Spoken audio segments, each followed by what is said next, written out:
Hey, what is going on, guys, and welcome back to another episode of Star Wars Galaxy of Heroes. And today we have another character reveal from the brand new Solo movie, and that character is going to be Enfys Nest. And by golly, this is definitely the most interesting character to come out of this movie so far. So with Kira, young Han Solo, and Vander Chewbacca, I said that there's something missing. They aren't too impressive, but with Enfys Nest, we're starting to get somewhere because her kit is like the Wampa and Commander Luke Skywalker merged into one kit, and she's going to be an amazing plug-and-play character, and she's actually pretty darn good for Arena, as we'll see. But once you put her under Kira leadership, it still isn't that good, which leads me to believe that we probably should expect more characters such as Lando Calrissian, L337, and maybe Beckett. But let's start diving into her kit. Enfys Nest is going to be a light-side scoundrel and an attacker with a base speed of 159, so she's working with some pretty decent speed right there. And just to summarize her kit, her basic can dispel buffs, kind of like Darth Nihilus. She has an AoE Daze ability, very much like Wampa, but she can also remove turn meter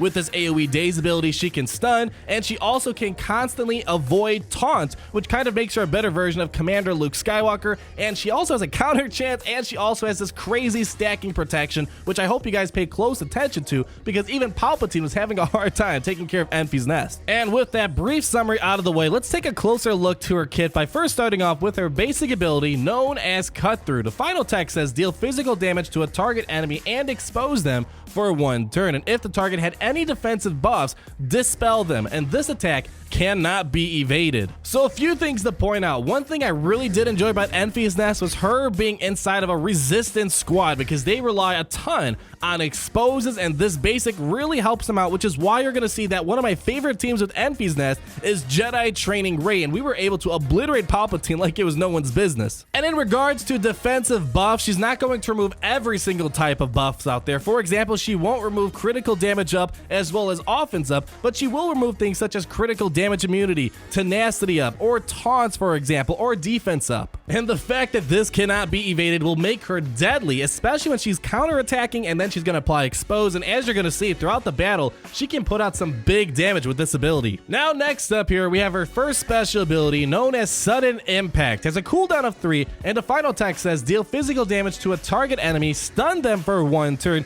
and inflict buff immunity for 3 turns. A very long duration for that buff immunity, which is going to be super helpful if you can land that on Darth Sion. And if the target had any protection, this attack deals 50% more damage and ignores armor, and this is one of her highest dealing attacks. At times this could do over 30,000 damage without really even trying, and I suspect, especially for the Sith raid or the AAT raid, this could probably really help once we start looking at her unique ability. So this is more of a finish him type of ability, because for the most part this will be the final nail in the coffin for whoever she is attacking, and in the situation she does not finish them off. Putting stun and buff immunity on them completely removes the character out of the battle. So if you don't think you can finish someone, definitely consider using this ability on Kenobi or Darth Sion, because if you can stun them and get buff immunity, you really shut out those tanks in battle. But when you are using Enfys Nest, I highly recommend you use her second special ability first, known as Kinetic Charge, which has a cooldown of 4. This is where the Wampa aspect of Enfys Nest kit comes into play, because this ability deals physical damage to all enemies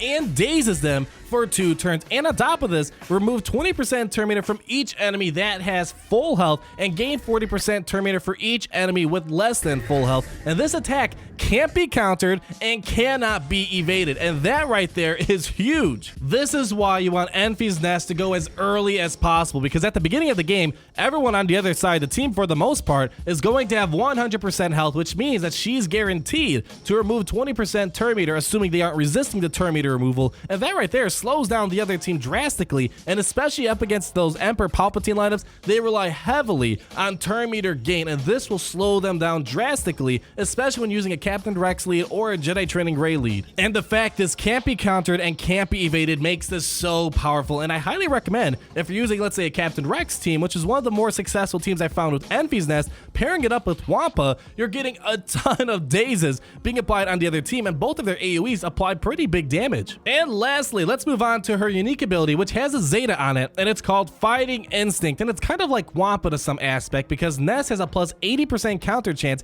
and ignores taunt during her turn. And that right there, that is definitely the most important part of this unique ability, but it gets better even from here. Furthermore, whenever Nest is damaged by an attack, she gains plus 30% critical chance, and the crazy thing is she gets 40% bonus protection, which is stacking, which makes her an incredibly durable attacker, one of the most durable attackers in the game. And this bonus protection increases by an additional 40% each time. It's crazy. And then both bonuses expire and reset at the end of her next turn. And the final clause says, in addition, whenever an enemy loses a buff or a debuff, Nest gains plus 2% critical damage and health steal, which is stacking until the end of the encounter. So with this unique ability, on one hand, she's kind of like the Wampa because the Wampa has a counter chance, and as you know, with her basic, she does really great things. She has Expose, she can dispel a buff, and you can't avoid it. So right there, a really deadly counter attack. And on the other hand, she's kind of like Commander Luke Skywalker with call to action 24/7 because she's always ignoring the taunts.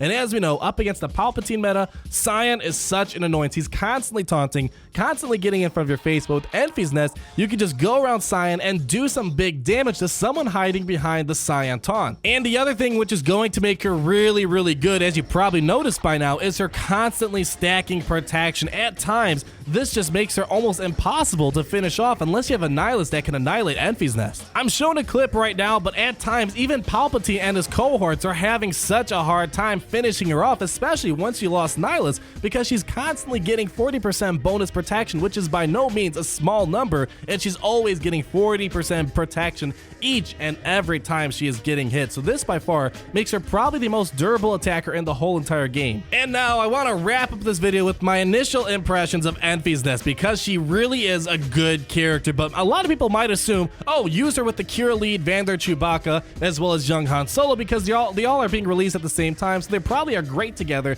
But no matter what, I couldn't get the Kira lead to work, and at times she just gets mowed over by Emperor Palpatine and many other teams out there. And as you probably saw with the footage, it just looks like the Kira leadership and the other solo characters are just holding Enfys Nest back from reaching her true potential, which still makes me believe we should expect other type of characters to make the Kira lead make more sense, or perhaps we'll see Beckett with a whole new type of leadership since he did play an important role in the solo movie, but we'll have to wait and see. But by far, the most potential you're going to get out of Enfys Nest is when you take her out of the Kira leadership and find other teams for her. Two of the most successful teams I saw with Enfys Nest was a Captain Rex leadership and Jedi Training Rey, and when Enfys Nest is in the Jedi Training Rey lineup, Emperor Palpatine was even struggling up against Jedi Training Rey with Enfys Nest when he was going on the offense up against Jedi Training Rey, and oftentimes Palpatine lost when fighting a defensive Jedi Training Rey team. With the Jedi Training Rey lineup, one reason why Enfys Nest really shines in those teams is because her basic applies exposes and cannot be evaded, and when you apply expose to the enemy,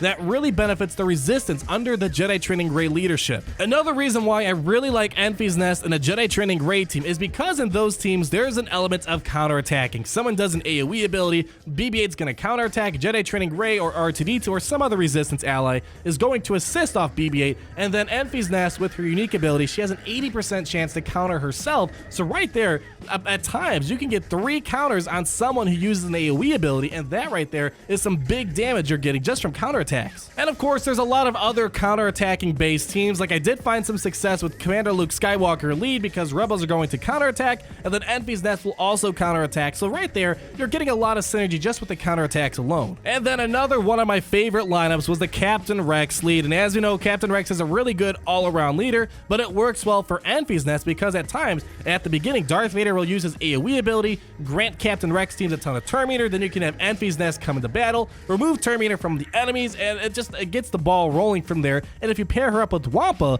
which is kind of typical in a Captain Rex lead, you're getting dazes up the wazoo on the other team. And kind of like our discussion with Jedi Training Rey, adding Wampa to a Captain Rex team is pretty nasty. Imagine Darth Nihilus using an AoE ability, then you're going to get Wampa, and then you're going to get Enfys Nest to counterattack. So you're getting a lot of decent synergy because there's a lot of great characters out there that do counterattacks. Overall, I think Enfys Nest has a really good all-around kit. I think she'll be a great plug-and-play character. She has a great kit. I just don't see Kira and the other solo characters making much sense for her right now. But of course, that could change if they release more characters down the road. mode. Definitely an arena viable character. You can crush Emperor Palpatine lineups. You can give Trey a run for her money, but she is still a very strong character to go up against. But you guys let me know down below, what are your initial impressions of Enfys Nest? And let me know what type of lineups are you seeing with Enfys Nest as well. And I'll start testing them out to see if we can find even more potential with this character. And thank you guys so much for watching. If you did enjoy this video, go ahead, leave me a like, comment down below, and subscribe so you're not missing a thing. And as always,